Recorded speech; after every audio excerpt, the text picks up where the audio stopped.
hello guys for this video.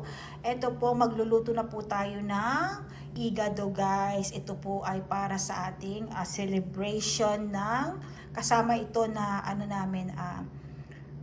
menu para mamaya sa aming Christmas celebration po. So isa ito na handa namin, igado. Ito yung favorite na pagkain ng mga Pinoy, uulam ng mga Pinoy, especially pag may mga kasalan, alam niyo na.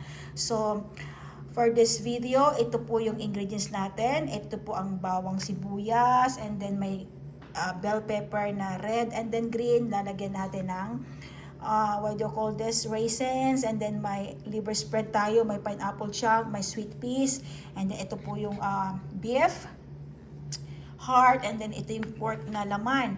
So yan po yung ingredients ng igado guys. So alam niyo naman guys, sinasabi ko lagi, may kanya-kanya tayong style ng pagluluto kung paano lulutuin ng igado. This is American style, American version ng igado. So yun guys, pag naluto na yan, matitikman nyo guys, ang sarap.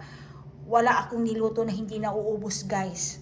Yung mga iba pag naluto na, Diyos ko, ang ginagawa na nila is nag-save na sila, pambaon, may iba ibibigay nila sa mga friends nila, ganun lang guys. So yan po guys, napakadali lang magluto, basta nasa puso natin, love lang, happy lang, and then smile all the time, ganun lang.